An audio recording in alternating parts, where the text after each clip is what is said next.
Tendo considerado o depoimento aqui hoje, vou começar com a seção 90.702, que trata do testemunho de especialistas, sendo a codificação do padrão Dober. Para esclarecer, trata-se de uma situação em que conhecimento especializado auxilia o julgador. As questões são complexas e exigem especialistas. Portanto, essa parte da lei foi atendida. E então, quanto à questão de a doutora Oleski ser qualificada por conhecimento, habilidade, experiência, treinamento ou educação, certamente ela listou suas qualificações aqui. Ela é nossa médica legista-chefe há anos e possui a escolaridade necessária. Acho que foram 13 anos, se me lembro corretamente, de treinamento para ser médica legista ou patologista forense. Ela também realizou mais de 2.000 exames post-mortem. Então, de modo geral, e acho que até a defesa concordaria com isso, ela está qualificada para testemunhar sobre a causa e o modo da morte. O argumento da defesa, porém, é que ela não pode chegar à conclusão final neste caso porque não é toxicologista e não chegou à sua conclusão de forma confiável. Acho que eles concordam que ela pode falar sobre causa e modo da morte na maioria dos casos. Neste caso, ela pode opinar como testemunha se 3 requisitos forem cumpridos. O primeiro é que o testemunho se baseie em fatos ou dados suficientes. Segundo, o testemunho vem de princípios e métodos confiáveis. Terceiro, a testemunha aplicou princípios e métodos de forma confiável aos fatos.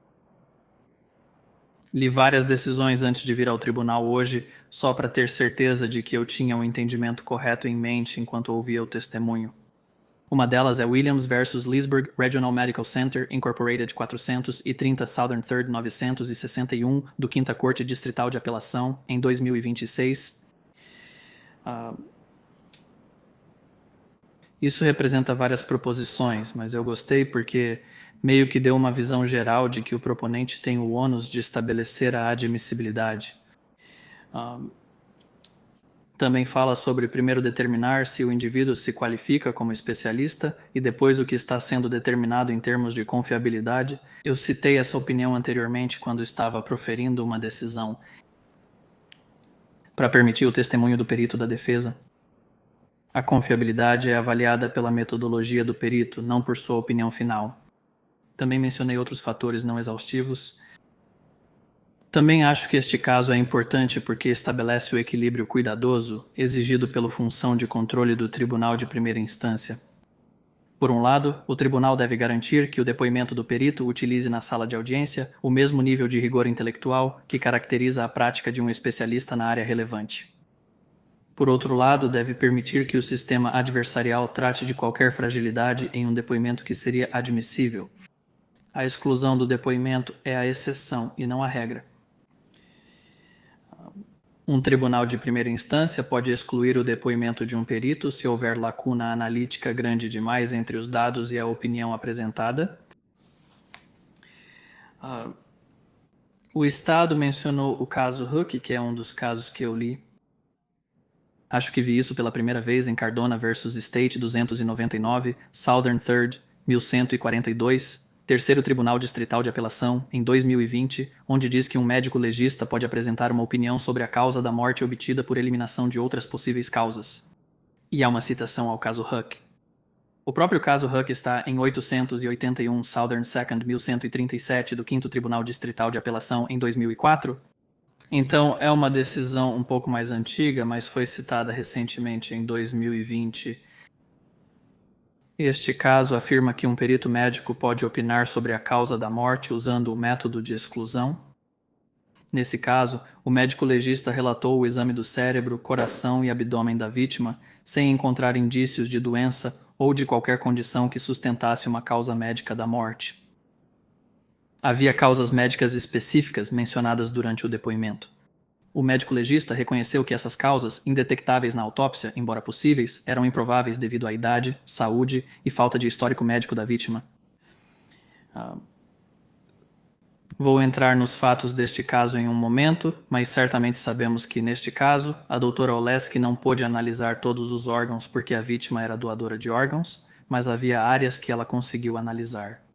E ela também mencionou que existem outras possibilidades, embora tenha dito que são improváveis devido a vários aspectos que ela abordou em seu depoimento. Então, No caso Huck, havia um patologista qualificado realizando uma autópsia completa e, pelo método de exclusão, concluiu com razoável certeza médica que o falecido morreu por sufocamento ou estrangulamento. O perito não achou sinais de doença, trauma, obstrução na garganta, drogas ou picadas de insetos ou cobras. E isso soa muito parecido com o que ouvimos aqui hoje. Este caso afirma que uma testemunha médica pode chegar a uma conclusão pelo método de exclusão, descartando causas naturais de morte. Esse processo não torna a conclusão da testemunha inadmissível, apenas afeta o peso de seu testemunho, que deve ser decidido pelo júri. Na verdade, tudo isso é uma citação do caso Earley do terceiro DCA em 1978. O tribunal no caso Huck estava citando o tribunal no caso Earley. O tribunal Huck decidiu por fim que não há nada de inerentemente errado em chegar a uma conclusão pelo processo de eliminação. Não houve erro na decisão do tribunal de primeira instância de permitir que o médico legista testemunhasse com base nisso, e diz que o peso a ser dado a esse testemunho e sua credibilidade cabem ao júri decidir. Analisei antes de vir aqui o caso citado pela defesa, Hawkins vs. State, 933 Southern 2nd 1186 do 4º Distrito de Apelação, em 2006. Eu observo que isso está sob o padrão Frye, não o padrão Dober, mas ainda assim acho que vale a pena considerar para ver como se aplica ou não a este caso. O médico legista naquele caso havia realizado milhares de autópsias, assim como o Dr. Oleski, mas nunca havia feito uma em que a causa da morte fosse embolia sistêmica por silicone. O médico legista também reconheceu não ser especialista no mecanismo ou na velocidade com que o silicone migra pelo corpo. Esse especialista não revisou literatura sobre efeitos do silicone antes de elaborar o relatório da autópsia. No julgamento, o médico legista não conseguiu apontar nada que sustentasse a conclusão de que uma injeção de silicone líquido poderia migrar pelo sistema vascular tão rapidamente quanto seria necessário para que a injeção de silicone tivesse causado a morte da falecida. Então, nessa lista de deficiências desse especialista, acho que há algumas que poderiam ser atribuídas ao Dr. Oleski e outras que não podem. A doutora Oleski admitiu que não é toxicologista. No entanto, ela revisou a literatura sobre o uso de lidocaína em vários procedimentos estéticos e como as coisas podem dar errado. Ela não apenas revisou, você sabe, um livro didático, mas também outras fontes. Ela também foi a um seminário, conversou com essa pessoa, o médico que deu o seminário depois. Ela consultou um neuropatologista, ela consultou toxicologistas. Diferente do médico legista em Hawkins, que não leu nada sobre os efeitos do silicone no corpo. Quanto ao fato de esse médico legista não conseguir apontar nada sobre como a injeção de silicone líquido poderia migrar tão rapidamente, sabe? Acho que é aí que o Dr. Oleski usa a expressão diagnóstico clínico que frustrou a defesa. Em um determinado momento, ela testemunhou que, quando fala sobre um diagnóstico clínico, está se referindo a um conjunto de sintomas que são observados, não necessariamente baseado apenas em um nível sanguíneo. E, portanto, o testemunho dela foi de que havia um conjunto de sintomas que realmente sustentam que essa morte foi resultado de complicações por toxicidade de lidocaína. Ela mencionou sintomas como alterações na visão, enxergar tudo alaranjado, visão embaçada, contrações musculares, inquietação e convulsão. Então, ela apresenta argumentos para sua conclusão. Reconheço que o perito da defesa discorda, mas não é como se a doutora Oleski não tivesse base. Então, eu não acho que isso seja tão semelhante ao caso Hawkins quanto a defesa argumenta. E com isso vou passar para o depoimento. E novamente foi uma audiência muito longa, você sabe, exceto nossa pausa e o início. Pouco depois das 9, começamos a audiência Nelson e seguimos desde então, mas não lembro quanto tempo durou. Agora já passa da 1h30, então vou fazer o meu melhor para resumir o depoimento. Sobre se o depoimento foi baseado em fatos ou dados suficientes, a doutora Oleski relatou os diversos elementos que examinou. Ela analisou cada prontuário médico, cada fonte de registros médicos, desde a própria clínica do Dr. Brown até o pronto-socorro, o Sacred Heart e o serviço de emergência. Ela analisou os depoimentos das testemunhas. Ela também, sabe, na parte dos dados, fez sua própria pesquisa e conversou com toxicologistas e outras pessoas. Então, ela certamente tinha uma grande quantidade de fatos e dados nos quais se baseava. Ela também coletou algumas amostras de várias partes do corpo para serem enviadas. Ela reconheceu que não podia enviar todas as amostras porque a senhorita Brown era doadora de órgãos. Mas ela fez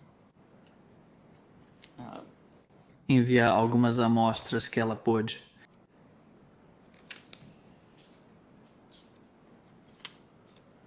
Acho que ela tinha amostras de tecido do cérebro, da tireoide, do ovário e do baço. Ela questionou sobre a biópsia dos órgãos antes da retirada, mas foi informada que não era recomendável. Os cirurgiões avaliaram que estavam macroscopicamente normais, então não fizeram exame microscópico. Havia muitos dados. Hoje falou-se bastante sobre o resultado de sangue de 3,4. Sabe, toxicologia é certamente uma área que os médicos legistas devem considerar, mas não é a única área. Acho que a doutora Oleski foi muito franca ao dizer que ela não é toxicologista. O Dr. Burger foi muito franco, ele não é médico legista. A toxicologia é uma área em que médicos legistas confiam, mas não é a única. Sobre se o depoimento do Dr. Leski seguiu princípios e métodos confiáveis, a jurisprudência trata de como o processo de eliminação é válido, descartando essas várias possibilidades. Quanto a se ela descartou de forma confiável, sabe, essas outras possíveis causas, deixe-me deixar de lado as complicações por toxicidade de lidocaína. Vamos falar sobre outras possíveis causas.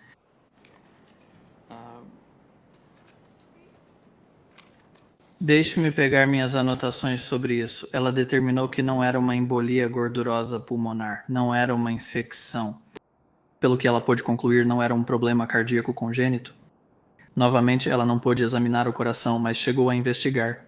Ok, a pessoa que recebeu o coração dela está bem? Ainda está viva? Está tendo algum problema?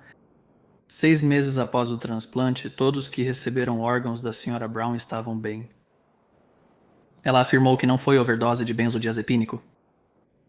Não havia focos convulsivos no cérebro. Ela até consultou um neuropatologista. Olha só. Ela avaliou episódios prévios de síncope da paciente. Ela considerou todas essas possíveis causas diferentes e as descartou. Não é como se ela simplesmente dissesse que lidocaína foi administrada, ela teve uma convulsão, ela morreu, portanto foi essa a causa. Ela foi muito além disso, descartando todas essas outras possíveis causas de morte.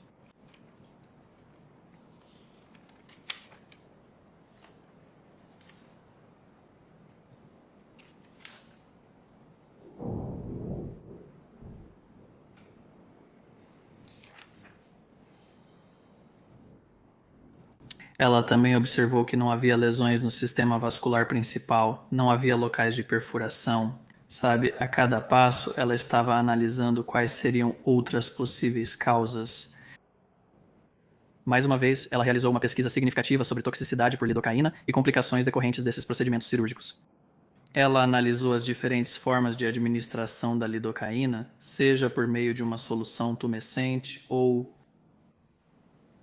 Você sabe o que ela descreveu como injeção subcutânea?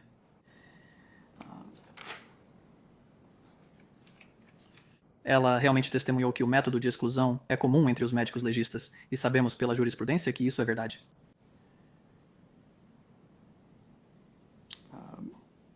Acho que foi no contra-interrogatório que ela disse que a Sra. Brown tinha 33 anos na época de sua morte. Não havia indicação de doença significativa, nenhuma evidência de infecção, nenhuma evidência de AVC, e aparentemente os médicos que a avaliaram no hospital também não viram nenhum sinal de AVC. Sem traumas ou ferimentos graves, nenhuma evidência de perfurações causadas por cobras ou criaturas venenosas, nenhuma evidência de comprometimento das vias aéreas. E ela fez um exame detalhado das estruturas do pescoço, descartando o estrangulamento manual. E, portanto, não havia nenhuma outra razão estrutural ou causa para a convulsão e o evento cardíaco. além daquela que ela apontou em sua opinião como causa da morte, complicações decorrentes de toxicidade por lidocaína. Sobre a pesquisa que ela citou, já comentei, era o livro-texto de Vassal, era o livro de anestesiologia. Foi literatura sobre procedimentos cirúrgicos. Foi o livro da doutora Susan Ely e do Dr. Gill. Foi uma palestra da doutora Ely, ela ligou para a doutora Ely, ela conversou com o Dr. Goldberger, ela conversou com outro toxicologista. Então ela não está apenas tirando uma conclusão às cegas e simplesmente se apegando a isso e ignorando todo o resto. Eu reconheço que o Dr. Borgert chega a uma conclusão diferente. Ele acredita que ela deveria ter separado mais os diferentes cenários do que fez. Ela disse que considerou vários cenários e comparou, sabe, em que seria diferente. Parece que o Dr. Borgert acha que ela deveria ter ido além e deveria ter sido mais meticulosa ao separar os cenários e então ver, sabe, especialmente se esse 3,4 é sequer possível.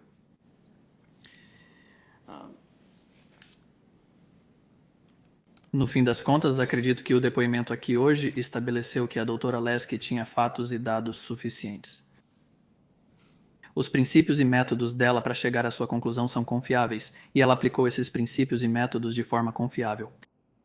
Caberá ao júri decidir em qual dos dois peritos acreditar. Outra coisa que eu queria mencionar, houve muitas perguntas sobre a doutora Oleski e o Dr. Burger. Sabe, havia algo nos registros sobre a administração de lidocaína não diluída? E a resposta é não. Bem, eu não esperaria que houvesse... Porque há 3 cenários que consigo pensar que são específicos de situações em que o réu, o marido da falecida, é o médico responsável pela operação. Acho que há 3 cenários possíveis. Um é que ele, de fato, não administrou nada de forma inadequada. Isso é possível. Outra possibilidade é ele acidentalmente administrou algo de forma incorreta e não percebeu a ponto de realmente acreditar que fez corretamente. Assim, os prontuários mostrariam que ele administrou corretamente? Ou temos que considerar o fato de que esses registros, embora sejam prontuários médicos, eu não sei se eles têm a mesma confiabilidade que prontuários médicos feitos por médicos que não são também o réu. Então, há uma terceira possibilidade. Que ele percebeu o erro, mas não registrou nos prontuários médicos. Eu não sei qual possibilidade é a correta, mas identifiquei 3 cenários que são possíveis. O Dr. Borgert parecia acreditar mais nos prontuários médicos, especificamente nos do Dr. Brown.